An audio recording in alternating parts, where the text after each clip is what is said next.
Good afternoon, ladies and gentlemen. Thank you for joining us here at Kainan in Quezon City. This is your PBA 49th Season Commissioners Cup Finals Press Conference presented to you by Arena Plus. I'm Carlo Momentuan, your host for this afternoon. We're all so excited for the final series that will be starting this Friday at the SM Mall of Asia Arena. First, introducing our VIPs who have joined us in this press conference. We introduce PBA Commissioner Mr. Willie Marshall.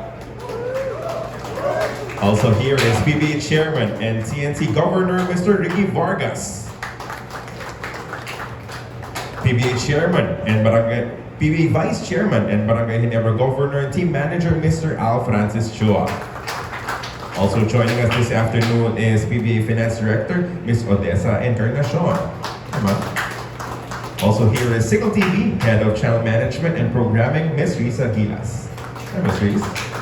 Also joining us is PBA Media Bureau's Mr. Dave Coros. Hi, Sir Dave. Good afternoon. Loudest cheers from Mr. Dave Coros this afternoon. Now introducing the two teams that will be seeing action for the Commissioners Cup Finals. Introducing first, Barangay Ginebra, San Miguel, and they're represented by Head Coach Tim Cone. Also acknowledge the presence of Assistant Team Manager Mr. Rivalry Rodriguez. Sir, afternoon. For their players, they have RJ Abarientos, Japet Aguilar, Maverick Ahadmisi, Stephen Holt, Jamie Malonzo, and Scotty Thompson. Unfortunately, Justin Brownlee will not be able to join us due to a medical situation at the time being. Now introducing the other side, looking for their second straight championship in the PBA's 49th season, the Tnt Tropang Giga. Let's hear it for head coach Chot Reyes. For their players, they have Kim Oren, Reynam Batak, Calvin Oftana, R.R. Pogoy, and we'll be joined later on by Ronde Hollis-Jefferson. JP Adam also will not be able to join us due to a medical situation. Now, to start off with our press conference, you'd like to hear from our PBA Chairman and our PBA Vice Chairman. Let's start out with Governor of the Tnt Tropang Giga, Mr. Ricky Vargas, for his opening remarks. Sir Ricky? Welcome to the finals. We're happy to be here. And we're looking forward to a great series. Thank you. Thank you, Sir Ricky. Magandang hapon sa inyo lahat. Salamat sa pagpunta. Kahit nandito tayo sa medyo malayo, nandito kay lahat. Maraming salamat. Enjoy the finals. Maraming salamat po, PBA Chairman and PBA Vice Chairman. Now it's time to hear from the head coaches of both teams. Let's start out with TNT head coach, Coach Chot Reyes. Like they said, thank you for coming over. We hope to give you an exciting finals, and we're glad to be here. Hoping and praying that both teams play to their potential and both teams remain healthy the entire series. Thank you. Thank you, Coach Chot. Now it's time to hear some words from Coach Timko. Yes, thank you for coming. It's can be a long trip for everybody. I just want to say that it's always great to be in the finals. It's always nice to be here with you, and means we're doing something right, and we hope that we can continue to do something right as this series progresses. Thank you. Thank you, Coach Tim. Thank you, Coach Chot. And now it's time to open the floor. Questions from our friends from the media. I believe we have a microphone out there. Just raise your hand. You'll be approached so we can open our question and answer portion. We welcome now to Kainan our TNT manager, Mr. Jojo Lastimosa. How about a round of applause for Mr. Jojo Lastimosa? Birthday boy! Happy birthday to Mr. Jojo Lastimosa joining us now. Again, we have a mic near our media friends. Just raise your hand if you have any questions to ask to anyone from our VIP table out front. Again, raise your hand and you will be approached with a microphone to be able to ask your question. I can get things going. Coach Chot, you won the last time that we faced Barangay Ginebra in the finals, but now no Jason Castro, of course, a big change for you, a big absence. how are you expecting the rest of the team to step up and fill the void that was left by a player of Jason's caliber? I've said this before, I don't think anyone can fill in the shoes of Jason. So we're just asking all the other players to give in a little bit more and try to contribute a little more than what they usually do so that we can all try and make up for Jason's loss. So that's the best we can do, really, is to hope that the effort of the others is enough to cover for Jason not being here with us. Thank you, Coach Shot. Anyone ready with their questions? Let me ask another one to Coach Tim Cone this time around. Coach Tim, for the Commissioner's Cup, we opened it up in terms of height, unlimited possibilities. You could go for a 6'10", a 7-footer import. But at the end of the day, it's a couple of 6'6" guys who will meet up in the finals. What can you say about the quality, about the talent, and the character of both Ronde Hollis-Jefferson and Justin Brownlee? Wow, yeah, that's really, I didn't think about it that way, but yeah, it's true.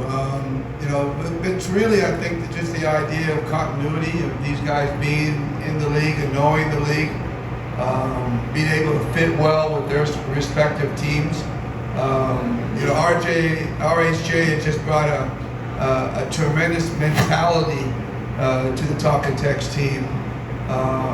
You know, he shows up every game, he shows up every quarter, every possession, and he just inspires his teammates. You can just see it on the floor all the time.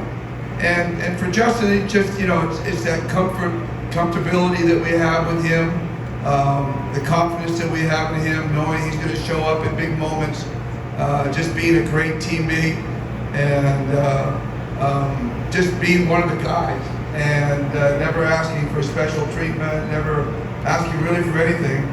And you know, just two special players, and you know, we're lucky at this time right now in the PBA to be able to witness these two guys go at each other, and these are momentous times. I think when we look back 10 years from now, you know, we're going to be remembering these times when the rivalry was big between Justin and RSJ. Thank you, Coach Tim. Questions from the media? Let's start out with Ms. Applebit. Question for both coaches, Coach Tim and Coach Chot. What do you think will be the game changer or the X factor for your teams in the series? Coach Tim. Can we kill you first? I'm not sure we can tell you that. Well, I think we're coming into this series with a lot more depth than we had in the last time we played them, and I think that's going to be a big factor for us. Just the idea that we have a little bit more depth and length than we had in the last series we played. Thank you, Coach. Coach Chot. Our ability to play at the high level without Jason. He was the last finals MVP.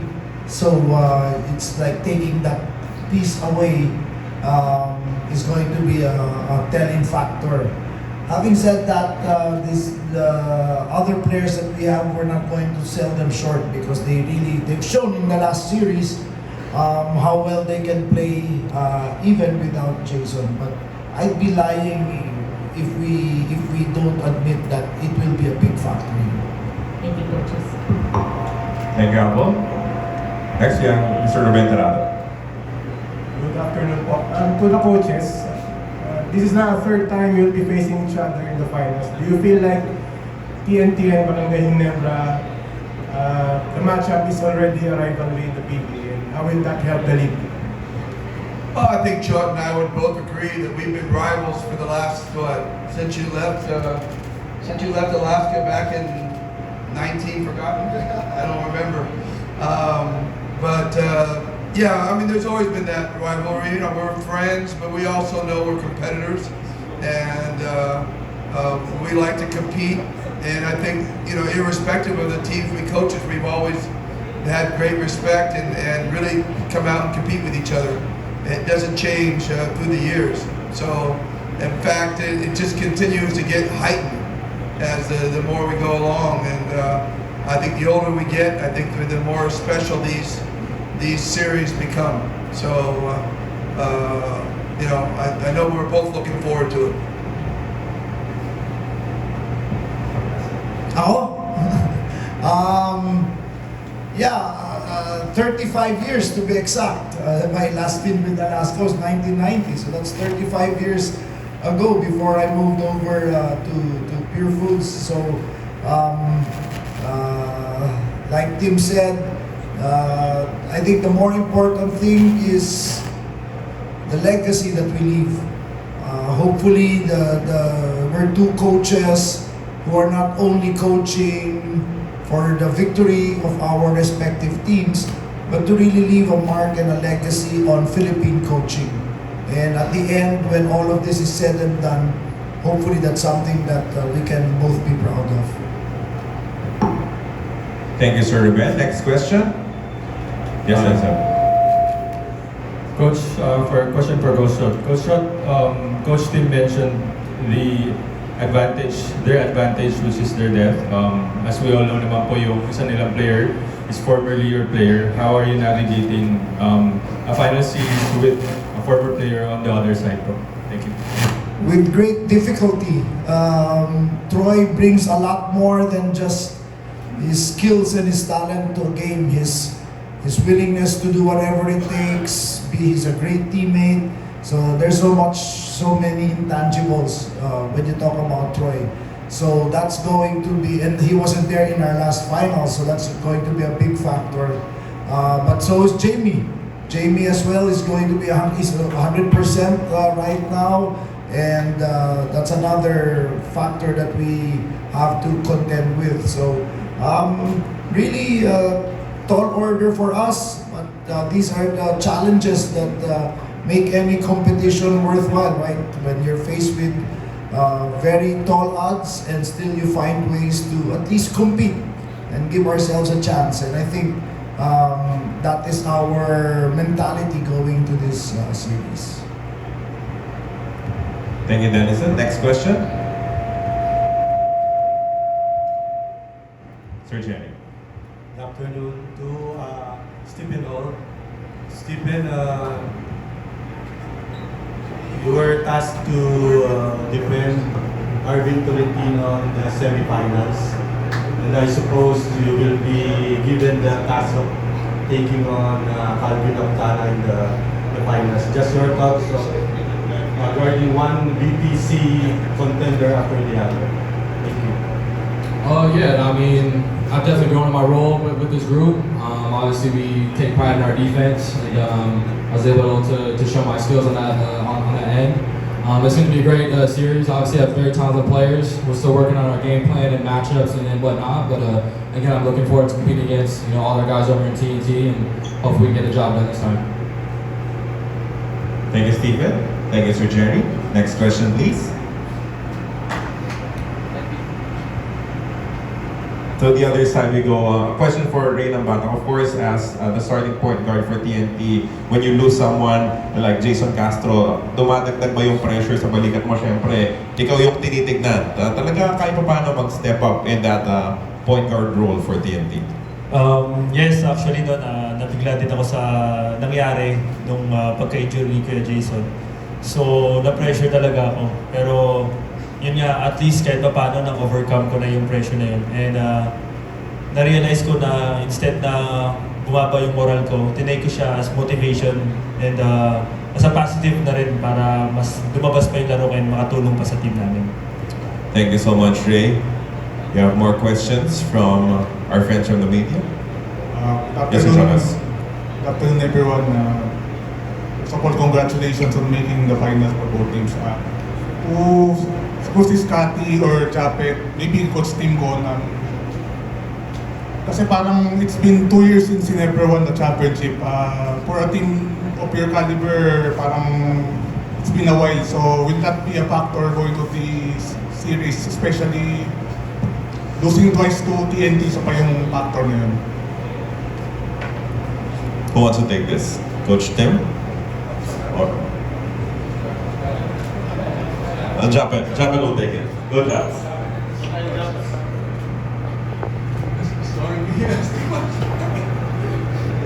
Sir Jonas pa ulit daw ng question.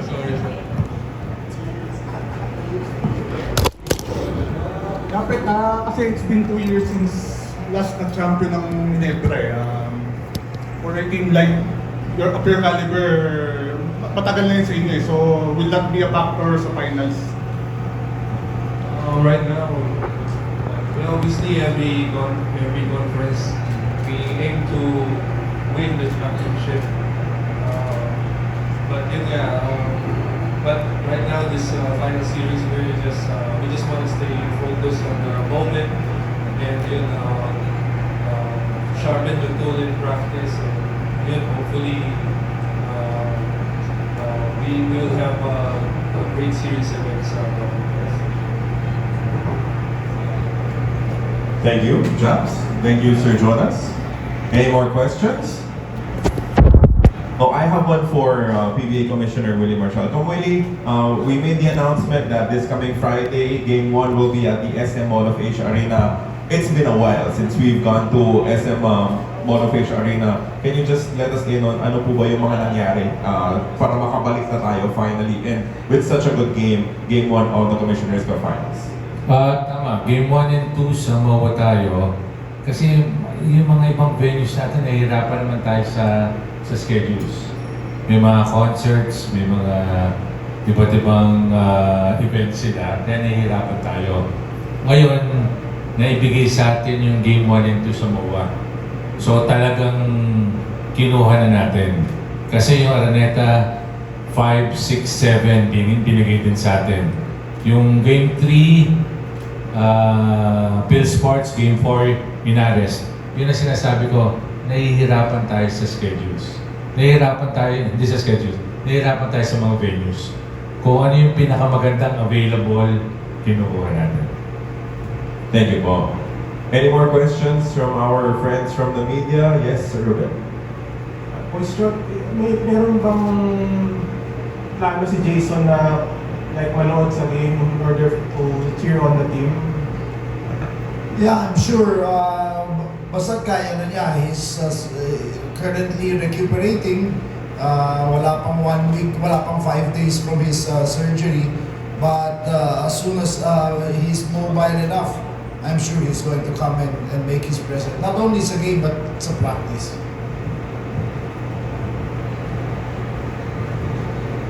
Good afternoon, RG and Stephen.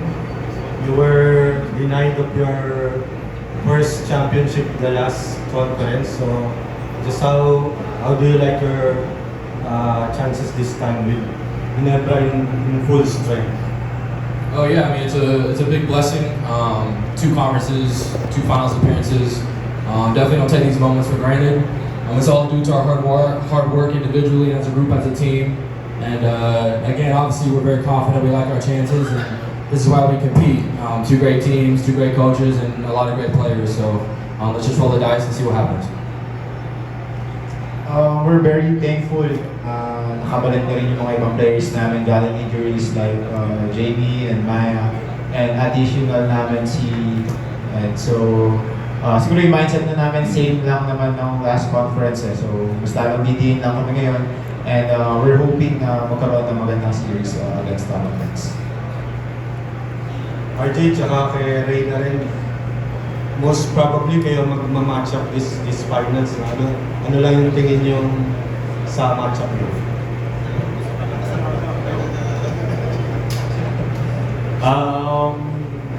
Right now, hindi ko pa alam kung ano yung matchup namin. Pero tingin ko ang matchup ni RJ sa ngayon parang si Brian Leruela.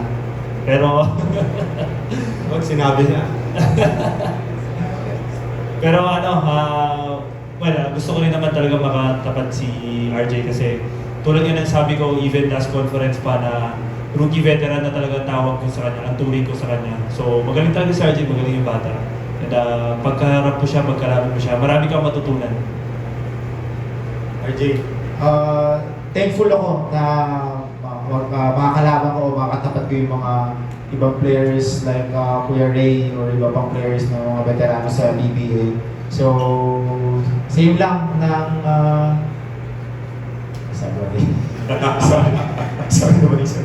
So, yeah, we're very happy. Ako sobrang happy ako na may mga naabutan akong players like Kuya Ray in other regards na veterano na isa sa mga makakatulong sa akin.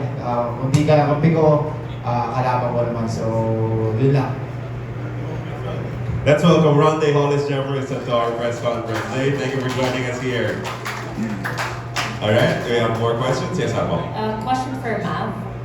Mav, just like Stephen and RJ, you're also looking to win your first championship with Ginebra. Just talk about this opportunity and the role you're going to play in this series. Yeah, it's definitely a blessing. Like Stephen said, 2 finals appearances, 2 conferences, so these are moments that we don't take for granted. We're just trying to take it day by day. We had a chance last conference, obviously we came up short, so we're trying to double the effort this time. We know what we're going up against and playing a good team, well-coached team, so we're just trying to stay grounded. Thank you, ma'am.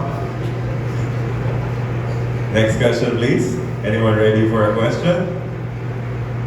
Let me ask one to Calvin of Tana. Calvin, among the remaining players here in the finals, you are leading in terms of the statistical race, right? Naiisip mo ba yun, the possibility of perhaps the best player of the conference? How does it play into how you're attacking itong series na to? Nanahimik na ako dito. Pero yun nga, di ko naman iniisip talaga yan eh. As of now, yung iniisip namin is this finals. Pero the last few weeks, parang tinatanong na ako dyan, pero bakbakan pa kami ng rain or shine. Kaya inisip ko yung series na yun. And as of now, gusto lang namin magpahinga for a moment. Tas itong finals na ulit. Pero if ever mangyayari, blessed. Not because kung ano yung na-accomplish ko individually, but as a team. Kasi di ko naman makukuha yun kung wala yung mga kasama ko, yung mga coaches ko. I'm proud of it. Thank you, Calvin. More questions from our friends? Last batch of questions? Yes, Apo.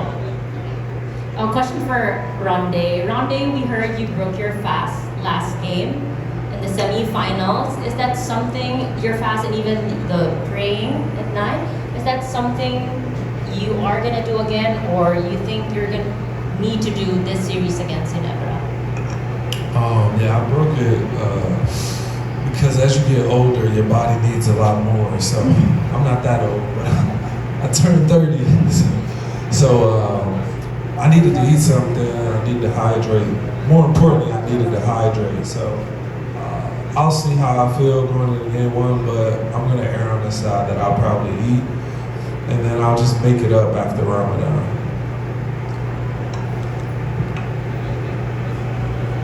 Yes, Sir Jerry. Ronde, good afternoon. Ronde, just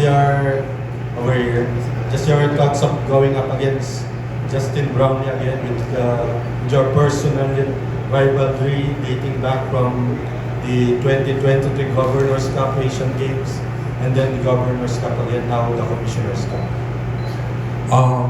I'm looking forward to it. I think he's excellent. I think he's a phenomenal player. I didn't get to play against Jamie last time. They added Gray as well, so they got a couple different pieces that I feel like they played really well together. So I'm looking forward to going against him and it being a great competitive match, giving you guys something to look forward to.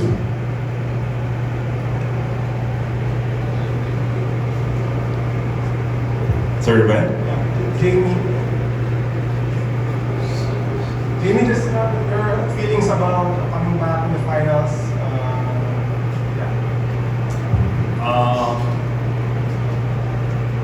It's a good feeling, to be back playing again, back in this type of level of competition. There's a lot of talent on the floor with both of these teams, and I think we understand how talented Top and Tex is. So it's gonna be a fun series. It's gonna be something that the fans can look forward to, something that we as players look forward to playing in. So yeah, it's gonna be fun. Someone outside of that table has any questions? Or let's go back to Sir Jerry. Yes, go ahead, Sir Jerry. Parang si Clyde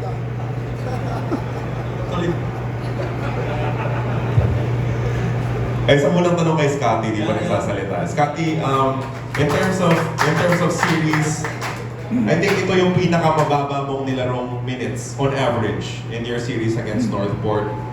Gaano kalaking tulong na meron kayong mga players na bumalik from an injury to make sure na hindi ganun kabigat yung minuto ng starters, no, you and Brownlee for that matter? Una-una syempre, no, sobrang saya namin nakabalik, of course, si Jamie and sa addition ni Troy. Yun nga, like sabi ni Coach Tim, na mas lumalim yung bench namin. So, I think for us sa mga players, maging ready lang kami palagi.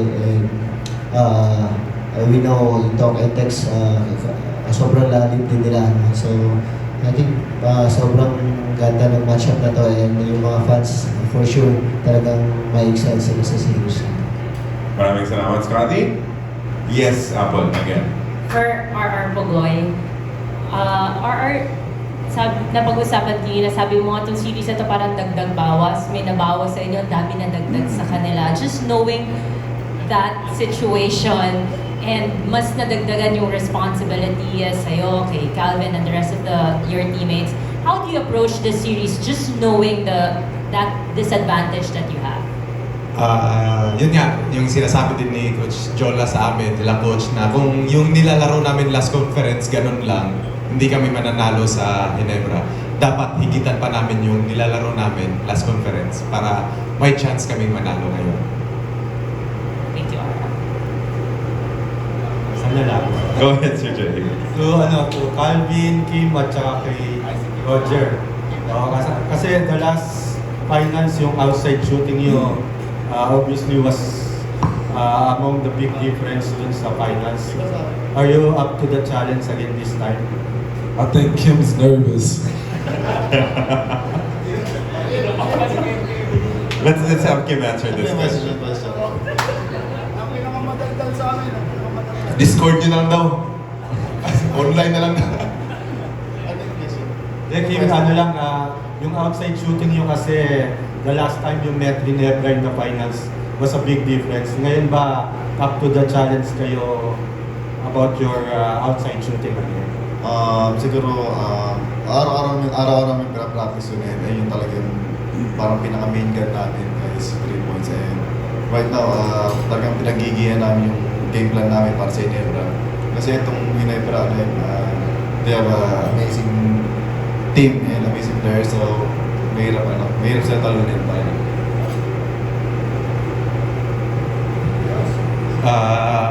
Isa din yan sa na kung gusto naming manalo against Ginebra, kailangan maganda yung shooting namin, kagaya nung last conference. So, naman kami, ready naman kaming tatlo. Hindi lang kaming tatlo, kaming lahat as a team. Sana pumasok yung mga 3 points namin.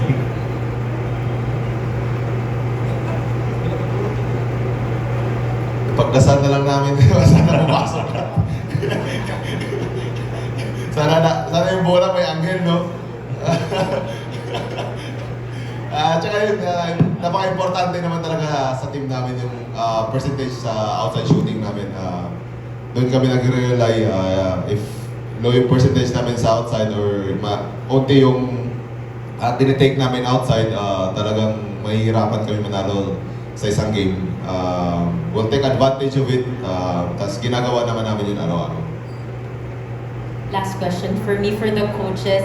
Coach Tim, Coach John, how much will the familiarity be a challenge coaching-wise for each other?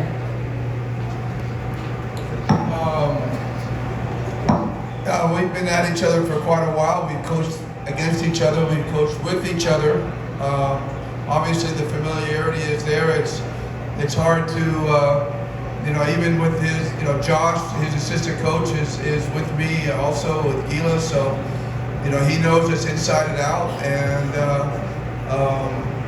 it's just going to come down to execution. And you can know whatever you want to know, but if the team executes well, you can still battle through that. So that's what it's going to come down to for us, is just our execution. Yeah, I agree with what Tim said, but more than the familiarity and more than the two of us as coaches, it's really the players. who are going to decide the series. I mean, we could make our adjustments here and there, but after a while, it's really going to come down to who's able to get it done on the floor. So whether we're familiar or not, I think the deciding factor is really what's going to happen on the court. Thank you, coaches. Last call for questions. Sir Tito. Only question lang. Coach John, Coach team, your stint with the national team, the Gigas, will this that experience allow you to prepare better for the Gilas players on either team? Better prepare against them? Yeah, I think so. Obviously, it cannot hurt. But look at the other side. We're playing against the national team. They have the first 5 of Gilas over there. So that's a huge advantage. And I think that's something that's going to be a real challenge for us. But to answer your question, yeah, it cannot hurt. But we know the enormity of the challenge before us. So our work is cut out for us, and like I said, all we can hope for is really play at our best, because if we don't play at our best, we have no chance. Even if we play our best, it's not yet 100%. It's still not sure, but at least I think we can compete. But if we do not play our best, we have no chance. Steve? He said it. That's the same thing coming back at him. We feel the same way going at them. That's the respect that we have for either team. We have to be at our best to have a chance to beat them. They've beaten us twice already, so it's on us to change the narrative. Coach Tim, long ago, when we were still covering the PBA, me, Dave Coros, and some other guys, you told us that Johnny Abarientos, a player like Johnny Abarientos, comes in our lives once in a lifetime, maybe blue moon. I would like to know if RJ here has reached that level as far as you're concerned. Well, you know, we said that after Johnny had been in the league for 11, 12 years. So, I mean, give poor RJ a break here. He's only been in the league for a couple conferences. So, but it's going. It's on its way there. I mean, he has the chance to be a generational type player, just like Jason Castro, I think. But it's unfair to put that much burden on a player at his age at this time. He still has a lot of growth and a lot of basketball left in his career. And what the great thing is, we're going to be able to sit back and watch him play for the next 8 to 10 years and really see someone special. Last question to the chairman and Global, yung friendship between you, will this be set aside momentarily for the finals? Maski my finals, he's still my friend. Anyway, you heard all the discussion. I definitely we're coming into this conference as underdogs. Okay. And man for man, no Jason, improved chemistry of Ginebra. It's actually a new team. It will be a big challenge, but it's a challenge that we will face. Ang sabi ko nga kay Vice,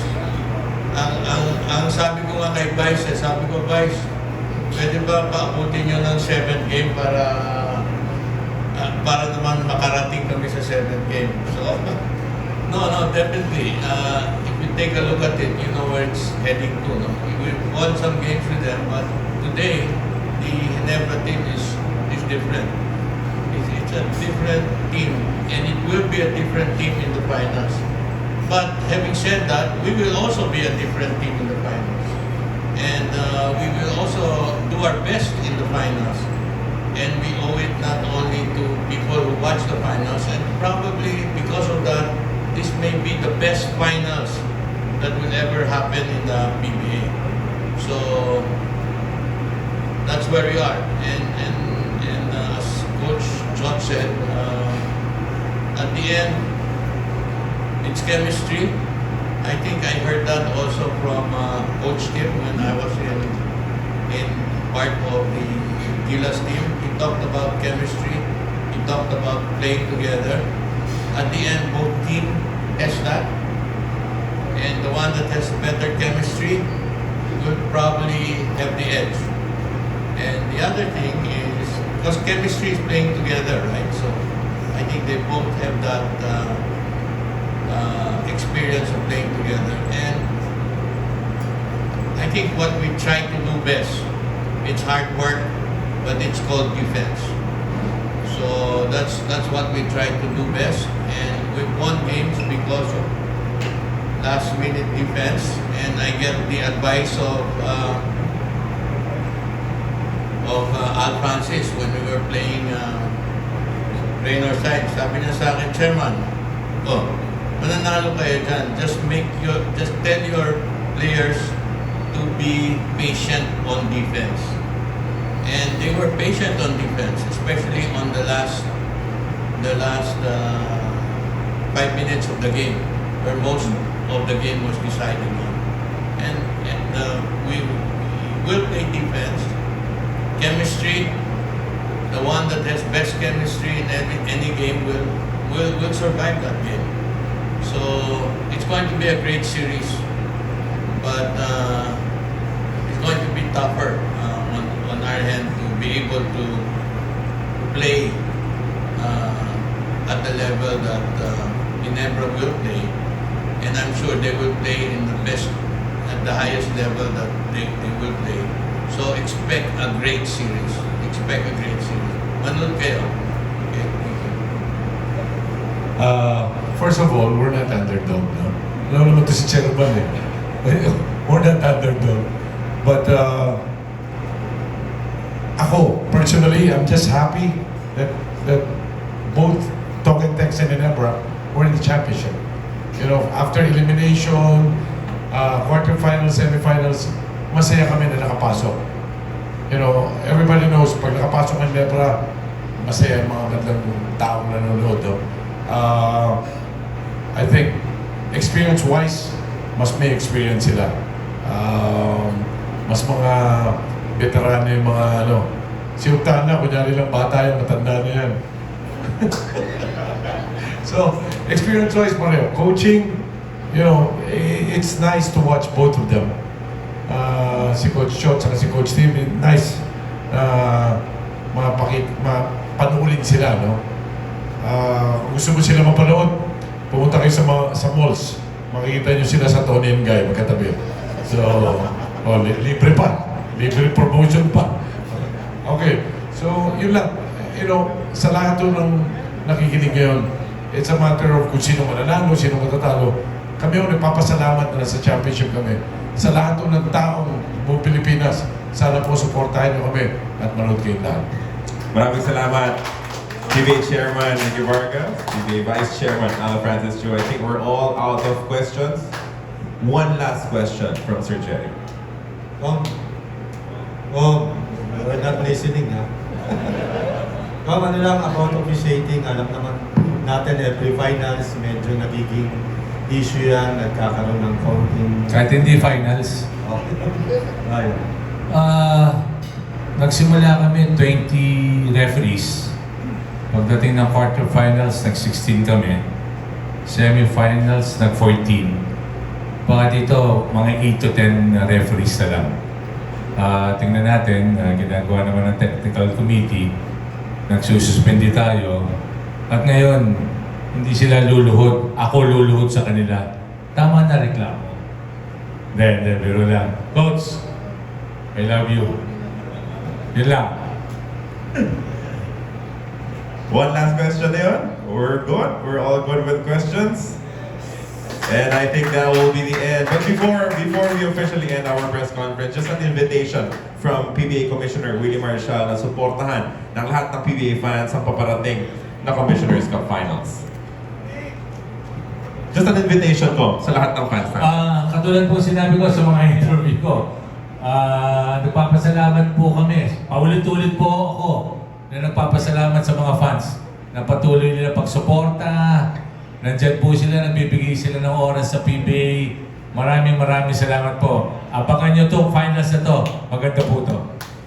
Maraming salamat, PBA Commissioner. And with that, we end this 49th Season Commissioner's Cup Finals Press Conference presented by Arena Plus. It's time for our photos to be taken. Players, please stand behind our commissioner.